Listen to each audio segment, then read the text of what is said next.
Hola, buenos días. Vamos a leer en la lectura de hoy Apocalipsis 6 y 7, los capítulos enteros, ¿vale? Doy un ratito para que lo busquéis. Aquí está la pantalla también. Dice así: Entonces vi cuando el Cordero abrió uno de los 7 sellos, y oí a uno de los 4 seres vivientes que decía, como con voz de trueno: Ven. Miré y había un caballo blanco. El que estaba montado en él tenía un arco. Se le dio una corona y salió conquistando para conquistar. Cuando el Cordero abrió el segundo sello, oí al segundo ser viviente que decía: Ven. Entonces salió otro caballo rojo. Al que estaba montado en él se le concedió quitar la paz de la tierra, y que los hombres se mataran unos a otros, y se le dio una gran espada. Cuando el Cordero abrió el tercer sello, oyó el tercer ser viviente que decía: Ven. Y miré y había un caballo negro. El que estaba montado en él tenía una balanza en la mano. Y oí como una voz en medio de los 4 seres vivientes que decía: 1 litro de trigo por 1 denario, y 3 litros de cebada por 1 denario, y no dañes el aceite y el vino. Cuando el Cordero abrió el cuarto sello, oí la voz del cuarto ser viviente que decía: Ven. Y miré y había un caballo amarillento. El que estaba montado en él se llamaba Muerte, y el Hades lo seguía. Y se le dio autoridad sobre la 4ª parte de la tierra, para matar con espada, con hambre, con pestilencia y con las fieras de la tierra. Cuando el Cordero abrió el 5.º sello, vi debajo del altar las almas de los que habían sido muertos a causa de la palabra de Dios y del testimonio que habían mantenido. Clamaban a gran voz: ¿Hasta cuándo, oh Señor santo y verdadero, esperarás para juzgar y vengar nuestra sangre de los que moran en la tierra? Y se les dio a cada uno de ellos una vestidura blanca, y se les dijo que descansaran un poco más de tiempo, hasta que se contemplara también el número de sus consiervos y de los hermanos que habrían de ser muertos como ellos lo habían sido. Vi cuando el Cordero abrió el 6.º sello, y hubo un gran terremoto, y el sol se puso negro, como cilicio hecho de cerda, y toda la luna se volvió como sangre, y las estrellas del cielo cayeron a la tierra, como la higuera deja caer sus trigos verdes al ser sacudida por un fuerte viento. El cielo desapareció como un pergamino que se enrolla, y todo monte e isla fueron removidos de su lugar. Los reyes de la tierra y los grandes, los comandantes, los ricos, los poderosos y todo siervo y todo libre se escondieron en las cuevas y entre peñas de los montes, y decían a los montes y a las peñas: Caigan sobre nosotros y escondámonos de la presencia de aquel que está sentado en el trono y de la ira del Cordero, porque ha llegado el gran día de la ira de ellos, ¿y quién podrá sostenerse? Después de esto, vi a 4 ángeles de pie en los 4 extremos de la tierra, que detenían los 4 vientos de la tierra, para que no soplara viento alguno, ni sobre la tierra, ni sobre el mar, ni sobre ningún árbol. También vi a otro ángel que subía de donde sale el sol, y que tenía el sello del Dios vivo, y gritó a gran voz a los 4 ángeles, a quienes se les había concedido hacer daño en la tierra y el mal: No hagan daño ni a la tierra, ni al mar, ni a los árboles, hasta que hayamos puesto un sello en la frente de los siervos de nuestro Dios. Oí el número de los que fueron sellados: 144.000 sellados, de todas las tribus de los israelitas. De la tribu de Judá fueron sellados 12.000, de la tribu de Rubén 12.000, de la tribu de Gad 12.000, de la tribu de Aser 12.000, de la tribu de Neftalí 12.000, de la tribu de Manasés 12.000, de la tribu de Simeón 12.000, de la tribu de Leví 12.000, de la tribu de Isaacar 12.000, de la tribu de Zabulón 12.000, de la tribu de José 12.000, y de la tribu de Benjamín fueron sellados 12.000. Después de esto miré y vi una gran multitud que nadie podía contar, de todas las naciones, tribus, pueblos y lenguas, de pie delante del trono y delante del Cordero, vestidos con vestiduras blancas y con palmas en las manos. Clamaban a gran voz: La salvación pertenece a nuestro Dios, que está sentado en el trono, y al Cordero.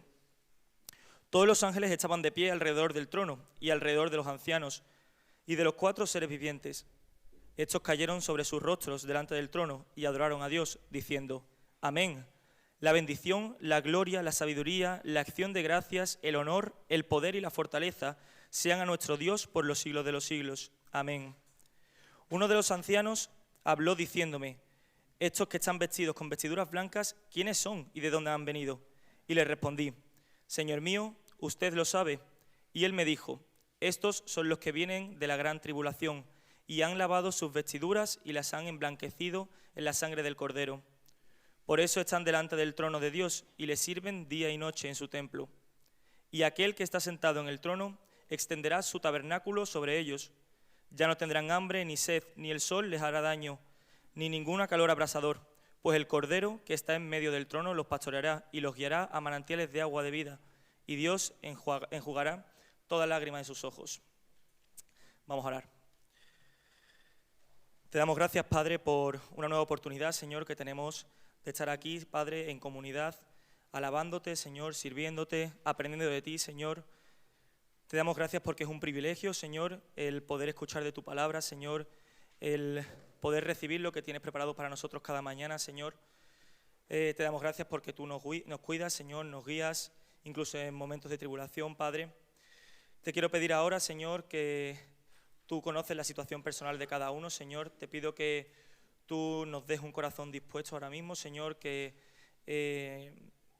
olvidemos, Padre, todo lo que ocupa nuestra mente, Señor, nuestro corazón, todo lo que nos da ansiedad, Señor, nos genera estrés, Padre, para que podamos escuchar lo que tú tienes preparado para nosotros, Señor, y recibirlo con un corazón sincero, Padre. Bendice tú este culto, Señor, y las conversaciones que van a tener luego. Lo queremos dejar todo en tus manos, Señor. Amén.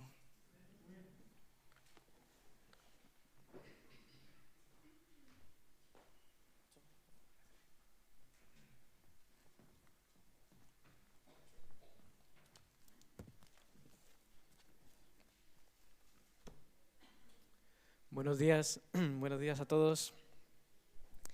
Continuamos en esta mañana, como sabéis, nuestra serie de sermones sobre el texto de Apocalipsis, un texto que nos reta, que nos desafía, pero que también nos muestra realmente quién es Dios y lo grande que es Él también en realidad.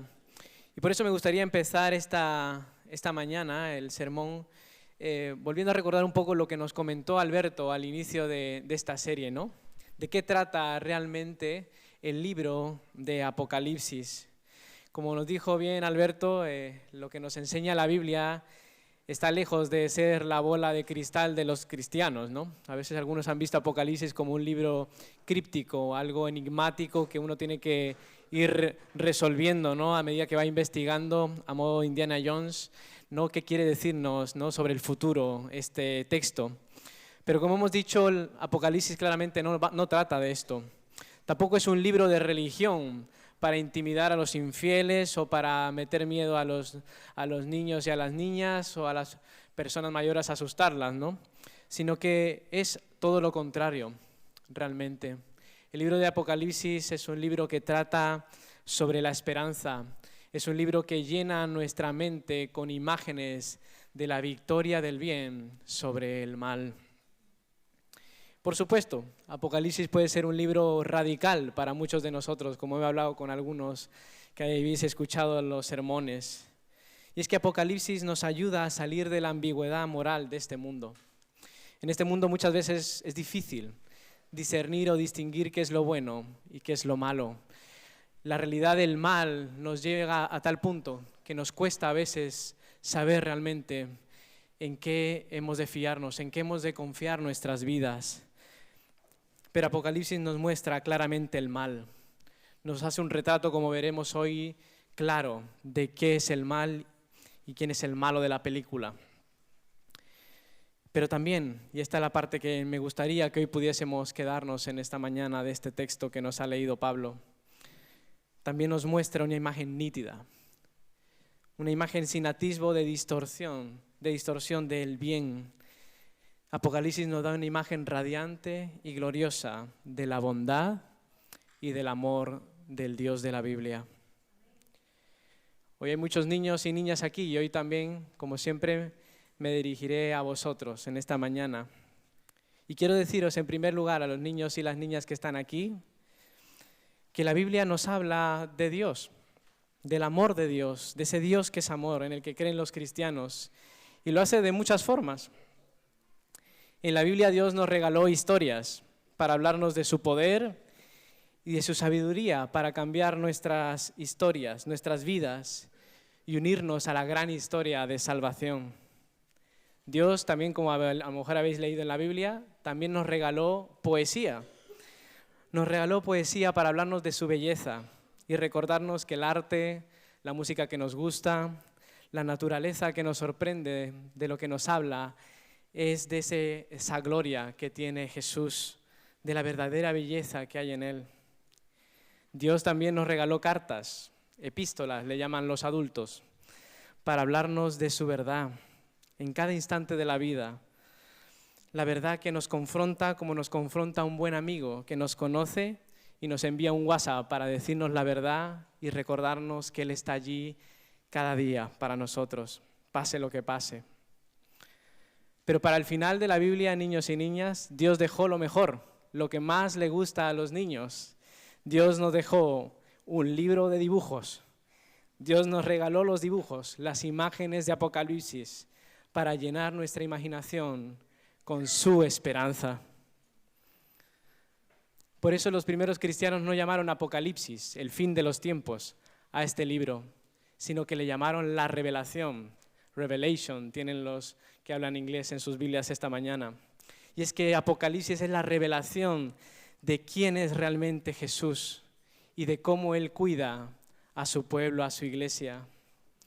Niños y niñas, Dios nos regaló este maravilloso libro de dibujos para que en medio de las tinieblas, del dolor y la maldad, como en la oscuridad de una sala de cine, el Señor pudiese proyectar en nuestra mente y en nuestro corazón la luz de su gloria, para que en medio de esa oscuridad podamos ver la película más asombrosa sobre cómo el bien triunfa sobre el mal, la historia real de cómo Dios ha triunfado sobre nuestros enemigos y guarda seguros a sus hijos para siempre.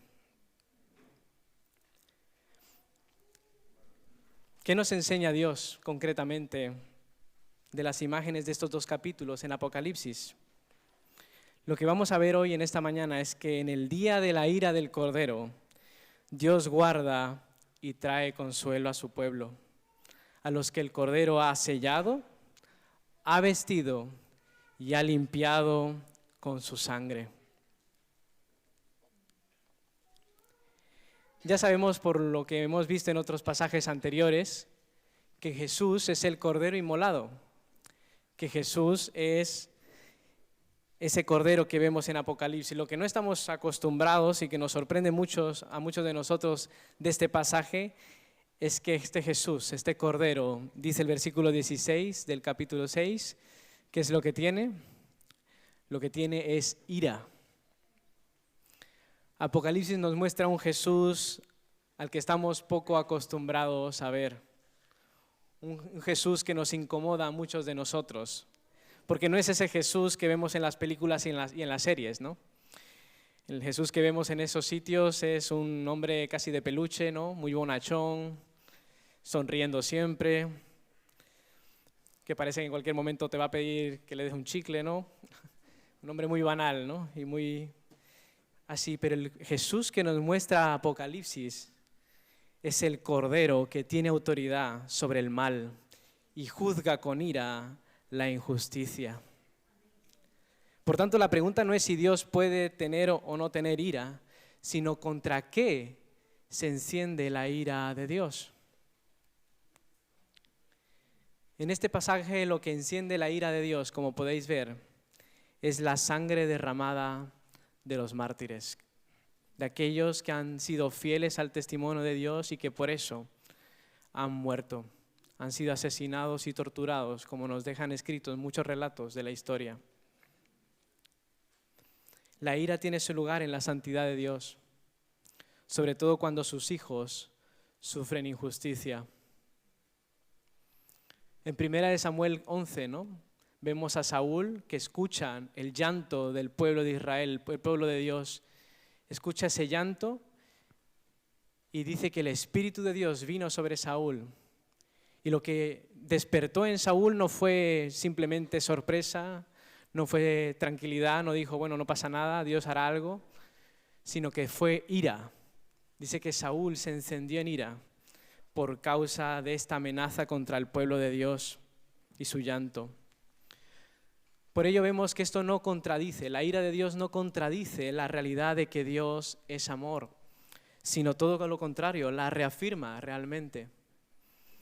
Cuanto más amas, más ira frente a la injusticia que sufre la persona amada. Fran es un buen amigo mío y si a mí me hiciesen algo, por supuesto, él se indignaría, espero, tendría ira, pero nada de esa indignación y esa ira puede tener que ver con la ira que Fran podría sentir si algo le pasase a su hijo Lucas. Cuanto más amas, más ira frente a la injusticia. Para la sociedad de consumo en la que estamos, en la comodidad, hablar de la ira contra la injusticia puede ser algo raro, algo verdaderamente extraño para muchos de nosotros. Así mientras Cristo sufre, ¿no?, y se enciende en ira por la maldad contra su pueblo, a muchos de nosotros lo que realmente nos enfada es la interrupción de nuestra comodidad. Nuestra ira se puede reducir a una pregunta muy sencilla y muy simple, pero que todos hemos formulado alguna vez. ¿Y yo qué? ¿No? ¿Y qué de mí? ¿Cuántas familias y matrimonios sufren por causa de esta ira, ¿no?, que se resume en esa expresión tan egoísta? ¿Y yo qué?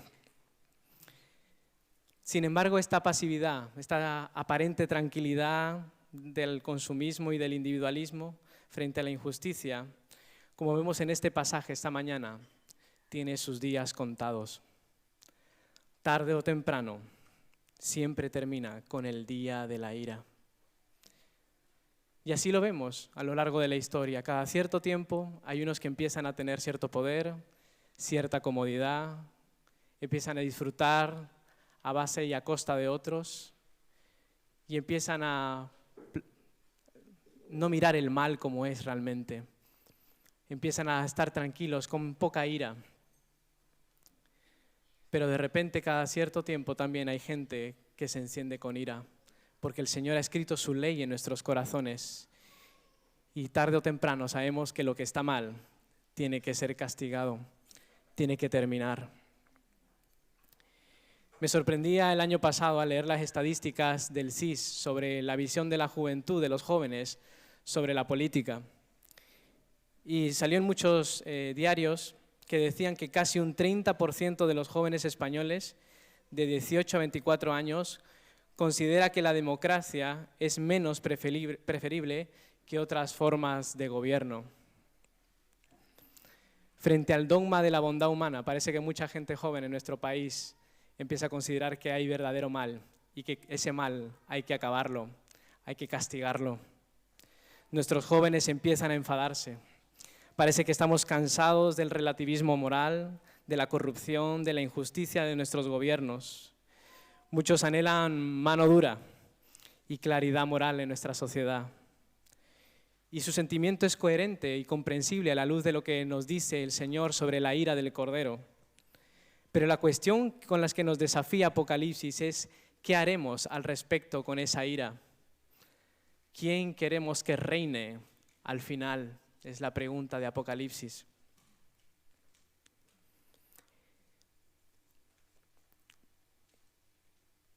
Apocalipsis 6 nos recuerda a los cristianos, hermanos y hermanas, que todos estamos llamados a irarnos, a tener ira contra el mal, pero el único digno de abrir los sellos es el Cordero. Cristo es el único Rey justo con autoridad para traer juicio sobre la humanidad. Y eso ha de llevarnos a una posición más humilde a la hora de considerar lo que pasa en nuestra cultura. Decía el filósofo cristiano Chesterton que había algo psicológicamente cristiano en la democracia. Pensar que la opción o lo que había que asumir como parte de una decisión no era solamente considerar la voz de los más fuertes, de los que dan golpes en la mesa, sino considerar también la opinión de los marginados, de los débiles, porque así también lo expresa el Cordero inmolado. Por tanto, todos estamos llamados a irarnos contra el mal, pero el único digno de traer juicio ha de ser Cristo Jesús. Y en segundo lugar, frente a la injusticia, lo que nos dice Apocalipsis 6 es que el pueblo de Dios hace dos cosas que nos irritan a muchos de nosotros: clamar y esperar en Dios. Este llamado al clamor y la espera no se trata de un llamado o un acto negligente o pasivo frente al mal. Parece que alguien está enfadado. Este llamado al clamor y la espera no se trata de un llamado a una actitud pasota, ¿no? Pasiva, negligente frente al mal. Es un llamado realmente a la lealtad y a la adoración mientras sufrimos los cristianos en este mundo. El consumismo y el despotismo lo que es una visión hacia uno mismo.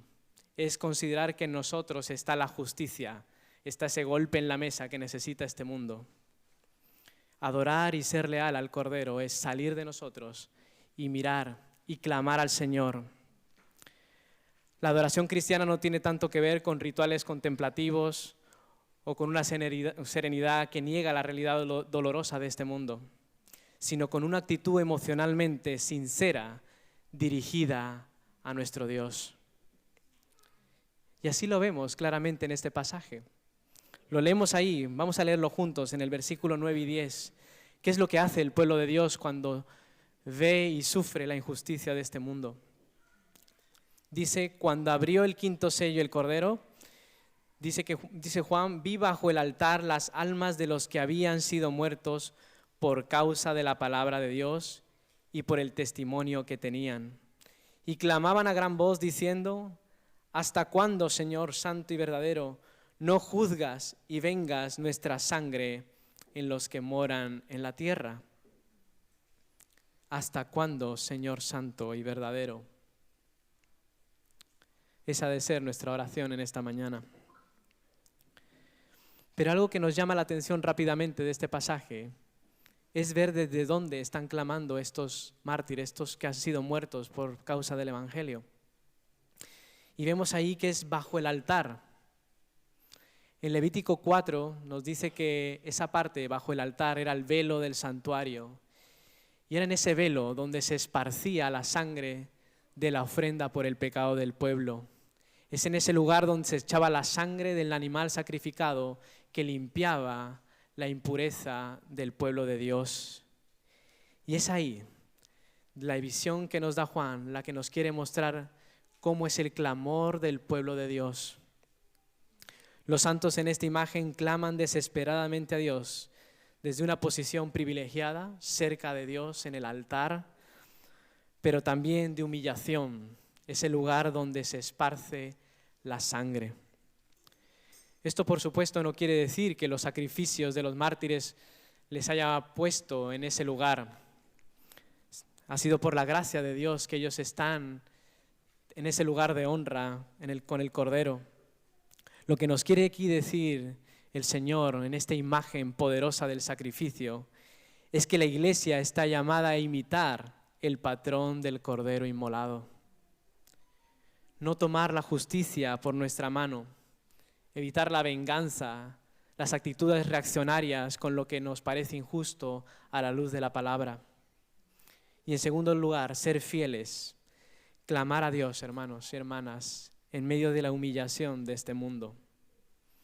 Es lo que nos frustra a muchos de nosotros del cristianismo, pero es allí donde reside la fuerza del poder de Dios, la fuerza en la debilidad. Y así lo han visto muchos, incluso personas que no son creyentes, como Tom Holland, este escritor que lucha con el cristianismo, que no se aclara sobre su fe, pero que no deja de sorprenderse por la fuerza de la debilidad que ha mostrado la iglesia cristiana a lo largo de la historia.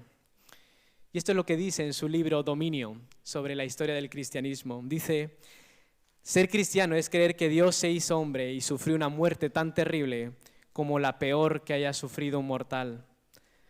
Por eso la cruz, ese antiguo instrumento de tortura, sigue siendo lo que siempre ha sido, un símbolo adecuado para la revolución cristiana. Hermanos y hermanas, la revolución cristiana nunca será con golpes en la mesa y violencia. Siempre será clamando y adorando al Cordero inmolado mientras servimos en este mundo con la misma humildad y gracia que Cristo Jesús mostró en esa cruz. Ya sea que estés en clase y veas violencia, bullying, ya sea que estés en tu trabajo y veas a la gente haciendo trampas. Nuestra actitud a ser de clamor y de petición de sabiduría al Señor mientras servimos a aquellos que sufren en este mundo. En un mundo con esperanzas vanas en los poderes y gobiernos de este mundo, hermanos, Dios dice a su iglesia lo mismo que dijo al profeta Samuel. Oye su voz, pero protesta solemnemente contra ellos y muéstrales cómo les tratará el rey que reinará sobre ellos.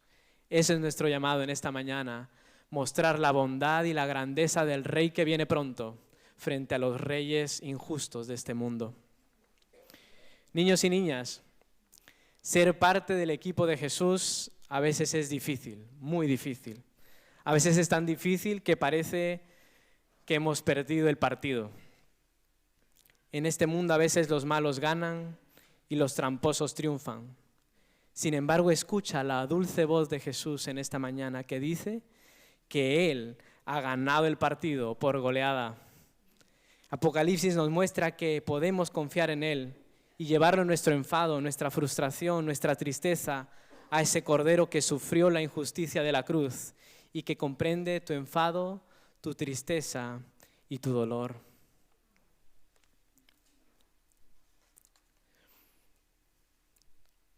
Ahora bien, ¿cómo hacer esto? Esto está muy bien, Dani, en la teoría, pero ¿cómo evitar ser arrastrados por la violencia que vemos en este mundo? ¿Cómo evitar el resentimiento, el agotamiento al que nos lleva el mal que vivimos en nuestra cultura, en nuestra sociedad y en nuestras propias vidas, en nuestras relaciones? La Biblia nos muestra, en primer lugar, que hemos de reconocer que la maldad que se contempla en este cuadro de Apocalipsis 6 es un retrato realmente de nuestra alma.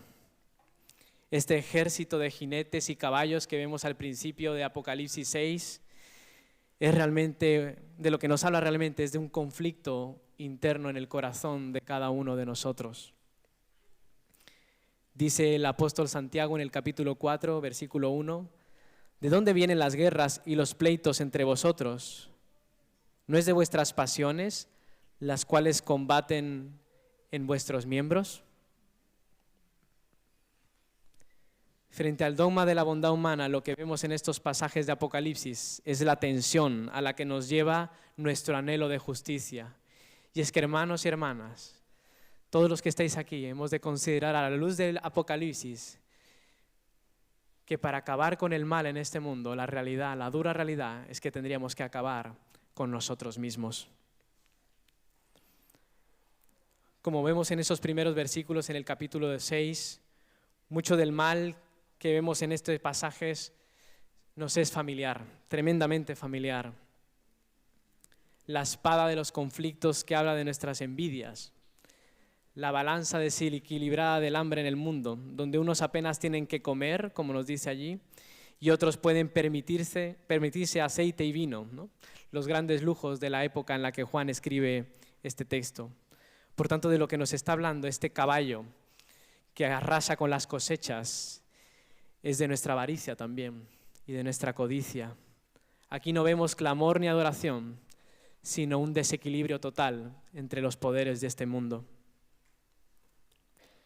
Por ello, la visión de Juan en el versículo 12 se llena de las imágenes de juicio que vemos en el Antiguo Testamento. El terremoto que nos habla de la presencia de Dios en la ciudad pecaminosa, la caída de los astros que en Isaías y Ezequiel nos hablan del castigo sobre aquellos que confían en su propio poder. Por ello, lo que vemos al final del versículo 15 nos llama la atención. Ahí en el capítulo 6 lo veis. Fuertes y débiles, pobres o ricos, todos se enfrentan a la realidad del que viene en el caballo blanco. Aquel que reina, que ha vencido y tiene un arco preparado para acabar con la injusticia de este mundo. Y así es como llegamos a la pregunta que divide nuestro pasaje esta mañana. Si Dios viene a juzgar este mundo, si el Cordero que gobierna el cosmos, santo y verdadero, viene a juzgar a los injustos, la pregunta que hoy tiene que resonar en nuestro corazón es la que dicen los del versículo 17. ¿quién podrá sostenerse en pie?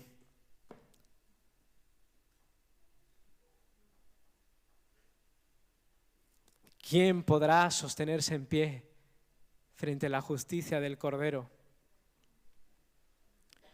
Y la respuesta que nos da Apocalipsis 7, hermanos y hermanas, es una visión gloriosa y asombrosa del amor y de la lealtad del Cordero inmolado. La respuesta que da Apocalipsis a esta pregunta es generosa, misericordiosa, y es la con la que yo me gustaría que nos quedásemos en esta mañana en nuestro corazón. Si veis el capítulo 7 al inicio, en los primeros versículos en vuestras Biblias, vemos que, o podríamos intuir que hay un paralelismo entre esos 4 ángeles, ¿no?, que sostienen o retienen los 4 vientos que traen juicio, con los 4 jinetes que hemos visto en el capítulo 6, que están preparados, ¿no?, para juzgar la injusticia del mundo, para traer justicia a los mártires. Y Apocalipsis no es el primer libro de la Biblia que hace paralelo a estas 2 imágenes. Zacarías en el capítulo 6 también hace lo mismo cuando Dios envía al profeta a que hable del juicio que caerá sobre la injusticia que hay en el pueblo. Carros y vientos o espíritus que traen el juicio a la tierra. Por ello, de lo que nos habla este paralelismo es de la realidad inminente del juicio de Dios. El juicio de Dios está pronto, está a punto de llegar, ¿no? Pero como vimos en el capítulo 6, todo está preparado para que el Cordero vengue la muerte de los mártires. Y el énfasis en el capítulo 7 ya no es tanto el juicio, ya no son estos ejércitos horrorosos y terribles, sino que es quiénes son los que serán guardados y protegidos en el día de la ira del Cordero. ¿Y quiénes son? Os pregunto en esta mañana. ¿Quiénes son aquellos por los que la ira del Cordero pasa sin que sufran daño? Lo leemos. En el capítulo 7, versículo 3 y 4 dice: no hagáis daño a la tierra, ni al mar, ni a los árboles, hasta que hayamos sellado en sus frentes a los siervos de nuestro Dios. Y oí el número de los sellados, 144,000 sellados de todas las tribus de los hijos de Israel.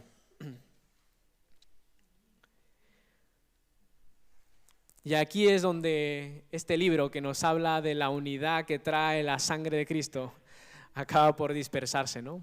¿Quiénes son estos 144,000? Es la gran pregunta para muchos de nosotros, ¿no? Y hay muchas interpretaciones diferentes. Hay algunos que piensan que son los judíos que se han de salvar al final de los tiempos. Otros creen que son judíos que escaparon de la destrucción de Jerusalén en el año 70 después de Cristo. Pero os invito en esta mañana a quedarnos con lo que dice el texto. ¿Qué es lo que nos dice el texto sobre quiénes son estos? En los pasajes posteriores de Apocalipsis nos van a hablar otra vez de estos 144,000, pero quiero que prestemos atención y creo que nos es más útil reflexionar en lo que nos dice aquí Juan en estas páginas. Juan nos dice que escucha que estos 144,000 son de todas las tribus de Israel. De esas tribus que el Señor había escogido como su pueblo, como vemos en el Antiguo Testamento. Pero hay que fijarse en esa lista. No sé si le habéis echado un vistazo, ¿no? A veces estas listas uno las pasa por alto, ¿no? Pablo las ha leído y ya a la segunda tribu ya hemos desconectado y apenas le prestamos atención, ¿no? Pero lo que llama la atención de estas tribus, en primer lugar, es que no están dispuestas en un orden como el que sabemos que nacieron los hijos de Jacob. El mayor de los hermanos era Rubén, pero aquí el hermano que menciona en primer lugar es Judá. Es el primero que aparece en la lista. Y esto nos habla de la importancia que tiene el descendiente de Judá, el Cordero, Cristo Jesús, en el libro de Apocalipsis. Y luego hay otra cuestión que nos llama la atención, porque si contamos y leemos bien y sabéis quiénes son los hijos de Jacob, veréis que falta uno. Falta la tribu de Dan. No es mi tribu, es la tribu que aparece en Jueces y que dice que hizo pecado grave contra Jehová. Dicen jueces que la tribu de Dan se volvió idólatra. Y muchos comentaristas piensan que la tribu desaparece de esta lista porque la relevancia que le da Apocalipsis a la lealtad y a la adoración al Cordero es tan grande que añadir esta tribu o quitarla, vamos a decirlo así, hace un énfasis importante en esto. Y en su lugar, en lugar de la tribu de Dan, ¿cuál es la tribu que nos sorprende? La tribu de José. Sabemos por la Biblia que la tribu de José fue repartida entre dos hermanos, Manasés y Efraín. Pero aquí vuelvo otra vez Dios a mostrarnos la importancia que tiene la tribu, la ascendencia del Cordero, de Cristo Jesús, esa tribu elegida para mostrar las bendiciones a las naciones y juzgarlas también. Hemos hablado de las tribus, ahora había que considerar los 144.000. No tenemos que tenerle miedo a la simbología que nos da la Biblia. En la Biblia cuando se dice que algo es X veces X, como podemos recordar cuando Génesis aparece este hombre que será vengado 70 veces 7, ¿no? O cuando Jesús dice que hemos de perdonar 70 veces 7, lo que nos habla es, en primer lugar, de un énfasis sobre la importancia de esa idea. Y en segundo lugar, nos habla de la completitud, de la plenitud, del clímax de lo que nos quiere transmitir el pasaje. Por lo tanto, el pueblo escogido por Dios en este texto es 12 veces 12. No es un número casual, igual que Jesús no eligió 12 para tener 11 en el partido y uno de recambio, sino que escogió 12, porque ese pueblo, pequeño pueblo, iba a representar el gran pueblo que él había escogido. Y así lo vemos también en este pasaje. Vemos que estos 144.000 lo que nos habla es de la completitud, de la plenitud del pueblo de Dios, el pueblo completo del Cordero. Es un ejército fiel a la sangre que ha derramado Cristo Jesús. Por tanto, ¿qué podemos concluir sobre lo que escucha Juan? Lo que vemos en este pasaje es lo mismo que hemos visto en el capítulo 12 de Éxodo. Viene la muerte. El ángel de la muerte viene sobre el pueblo. Viene a traer justicia sobre aquellos que han confiado en su poder y han traído daño a los siervos de Dios. Pero cuando pasa esa sombra de muerte, hay algunos que han marcado en su puerta la sangre de un animal. Y esa marca es la que los guarda del juicio de Dios. El juicio viene sobre la tierra, pero no tocará y no toca al pueblo escogido de Dios, los que tienen la señal, los que están sellados por el Cordero. Y como ocurre en Ezequiel 9, estos que tienen la señal son aquellos que claman por justicia en medio de la corrupción de este mundo. ¿Y dónde está el sello? ¿En qué parte del cuerpo pone su sello este Cordero? Dice que lo pone en su frente, como también ocurre en Ezequiel capítulo 9. Los sellos en la frente, veréis a lo largo de nuestra serie de sermones, es algo muy importante en Apocalipsis. Y es una imagen clara de lo que llevan por bandera unos y lo que llevan por bandera otros. La señal y la marca que define a unos y a otros en Apocalipsis. Y por eso mi pregunta es, en medio de la hostilidad y el mal de este mundo, ¿por qué se nos ha de conocer a los cristianos? ¿Cuál es la marca del Cordero? ¿Qué señal llevamos en la frente para el mundo esta mañana? Cuando la gente echa un vistazo a nuestras redes sociales, a nuestras stories, cuando la gente escucha el tema en el que giran una y otra vez nuestras conversaciones, ¿qué considera que es lo auténticamente importante en nuestras vidas? ¿Qué consideran que es esencial de lo que expresamos de diferentes maneras? Nuestro equipo de fútbol, nuestras ideas políticas, nuestros valores, nuestro interés en tal o cual tema. ¿O consideran que lo importante para nosotros es tener una relación personal con el Creador?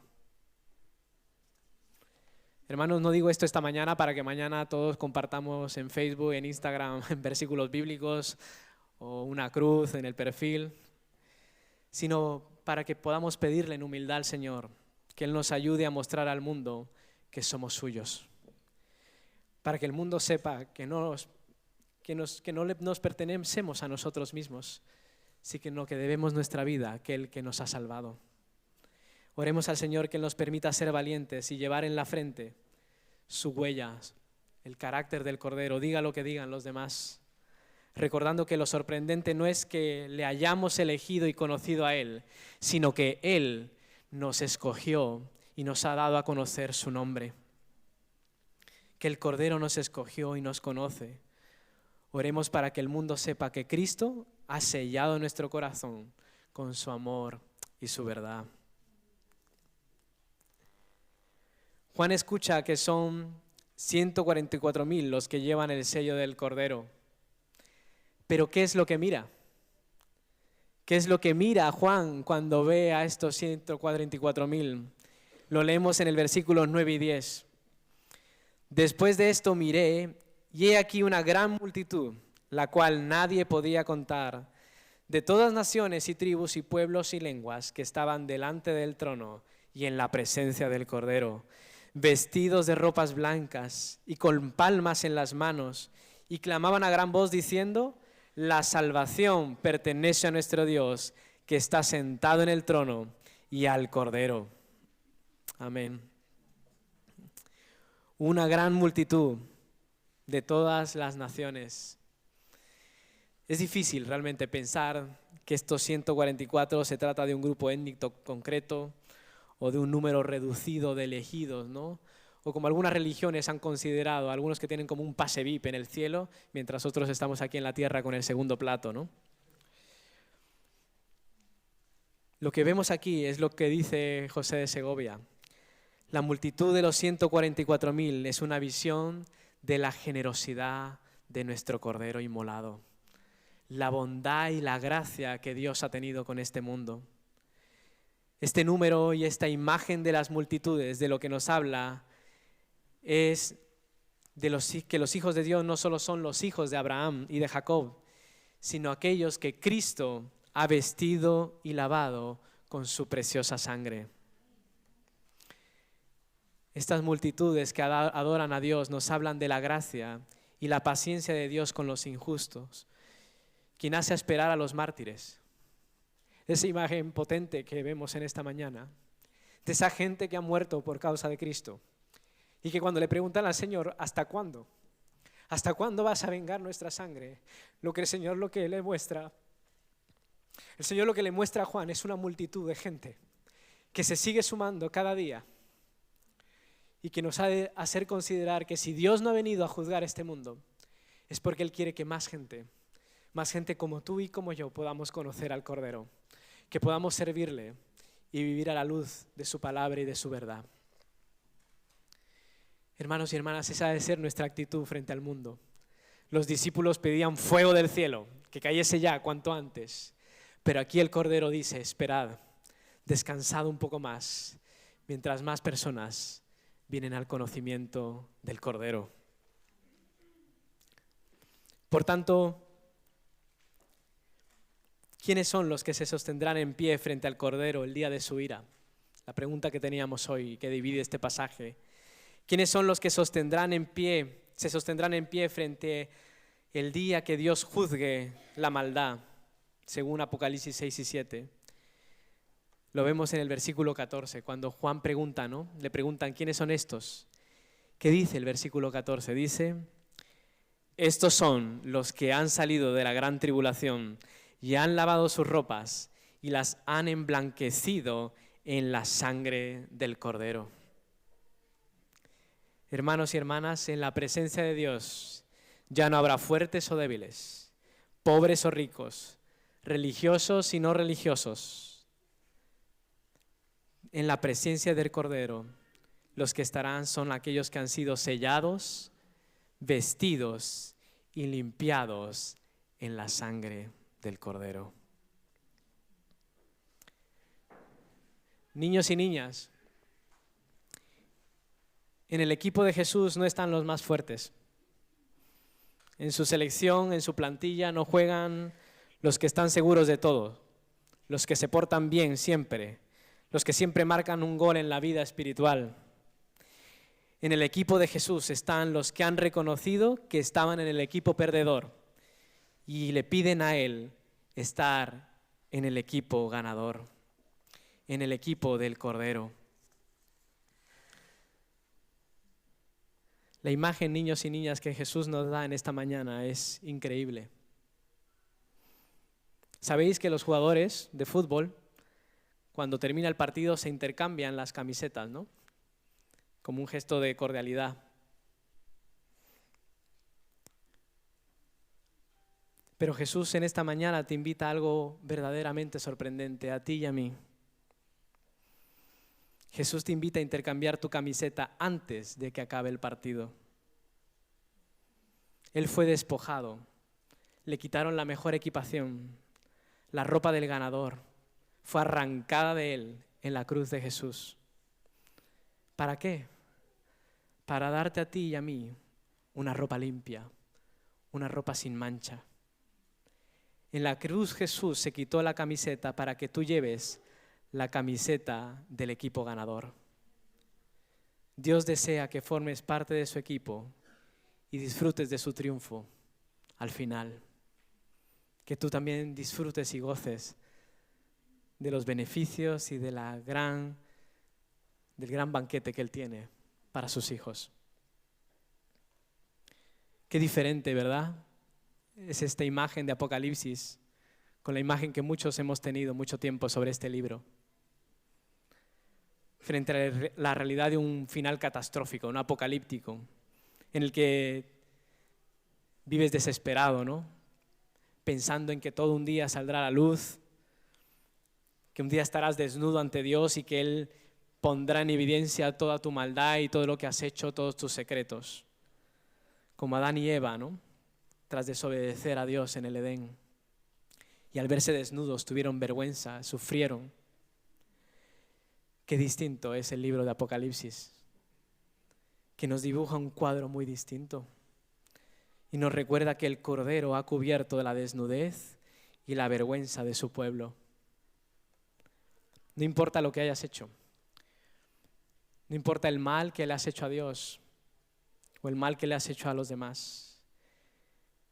Como en el Edén, Jesús quiere vestirte de nuevo, cubrir tu vergüenza y que te presentes frente al Señor vestido de gala, vestido con pureza y con su santidad. Y este mensaje no es solo para las personas escépticas, esto también es para nosotros, para los cristianos, para aquellos que pensamos que tenemos que ganar puntos para presentarnos bien con el Señor, que con nuestros esfuerzos hemos de limpiar mejor nuestras vestiduras, porque si no, el Señor a saber qué hará aquel día de la ira. Para ti también es este mensaje. Arrepiéntete, pide perdón al Señor, pero mira también al Cordero. Pon tu mirada en aquel que en la cruz ha clavado y ha decretado que eres justo delante de Dios. Hoy en esta mañana hay una pregunta que nos divide en dos. O nos escondemos como los que vemos en el capítulo 6, o anhelamos pedirle al Señor que nos lave con su sangre. Hoy tienes frente a ti la decisión si seguir escondiéndote de Dios o pedirle a Él que te lave, que Él te ponga vestiduras limpias y estés con Él en paz. Este mensaje es para cristianos y escépticos. ¿Qué haremos en esta mañana? Cuando tomemos la cena del Señor, ¿nos esconderemos de Él o recordaremos que Él nos ha lavado con su sangre y le pediremos perdón, sabiendo que Él es fiel y justo para perdonarnos? La promesa del Cordero es que en Él ya no tenemos que escondernos de Dios. En Cristo, hermanos y hermanas, podemos encontrarnos con Dios en su abrazo. Y es a este Señor al que te animo a que confíes. Es a este Rey que viene pronto, en el que te animo a que pongas tu fe. Es en este Rey que enjugará toda lágrima. Todo aquello que tú crees que no tiene solución. Todo aquello que tú piensas que acabará con tu fe, que acabará con tu vida, el Señor un día lo quitará para siempre. Y todo será como un antiguo sueño, como una pesadilla de la que nos hemos despertado. Pero mientras tanto, hermanos, déjate guiar por el buen pastor. Este cordero, que ahora también es un pastor. Ese cordero que nos guía a ríos de agua viva para llenarnos de él. Oremos al Señor en esta mañana y pidámosle que Él nos muestre quién es realmente y eso nos ayude a serle fiel en medio de la maldad y el mal de nosotros mismos.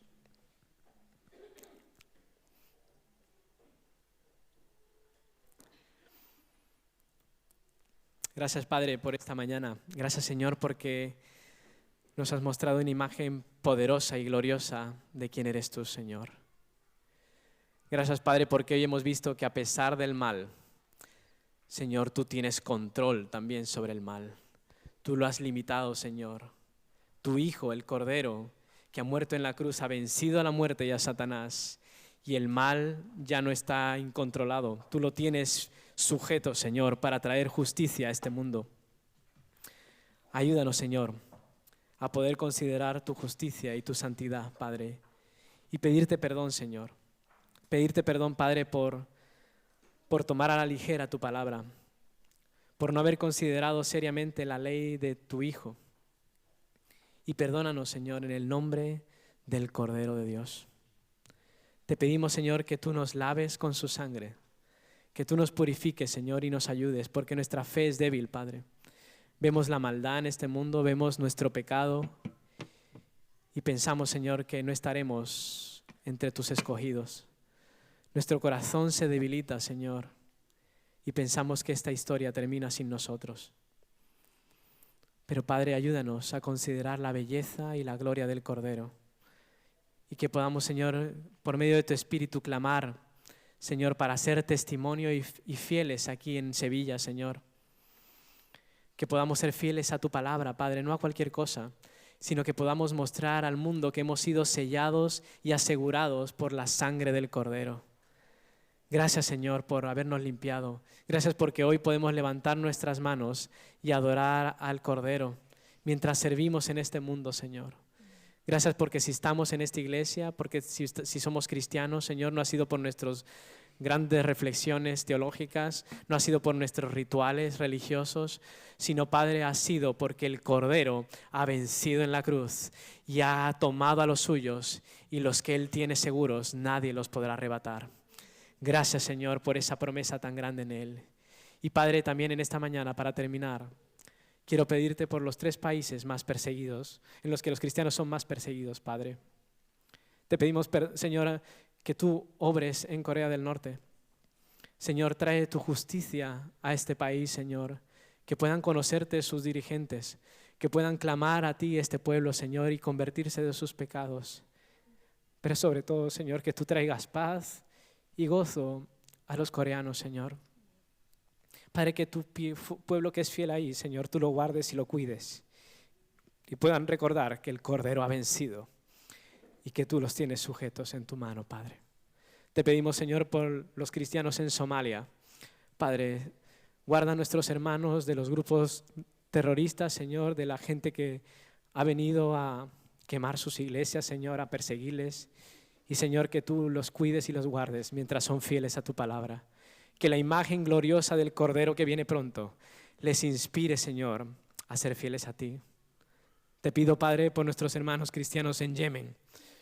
Te pido por esta nación que sufre tanta pobreza y violencia. Señor, que sus dirigentes se puedan volver a ti, Señor. Que puedan clamar a ti, Señor, por perdón. Y que puedan dar libertad a nuestros hermanos en Cristo, Señor, y a la gente que sufre, a las minorías, Señor, y a las personas de otras religiones que también están sufriendo el acoso. Padre, guarda seguro a tu pueblo, Señor, en Yemen. Y, Padre, que estos 3 países, Señor, puedan recordar que el Cordero viene pronto, que viene con justicia, que se escucha el ejército de sus caballos viniendo y que se arrepientan, Señor, y puedan reconocer, igual que todos nosotros en nuestro país, Señor, que podamos reconocer que solo hay uno que ha derramado su sangre y que es digno de abrir los sellos, que es el Cordero, que es Cristo Jesús. Gracias, Señor, porque eres un Rey justo, porque no eres como los reyes y los gobernantes de la tierra, sino que tú te entregaste, Señor, derramaste tu sangre y has asegurado nuestra fe, has asegurado nuestra salvación, Señor, como no lo ha hecho nadie. Gracias, Padre, por tener paciencia y gracia con nosotros. En el nombre de tu Hijo Jesús oramos. Amén.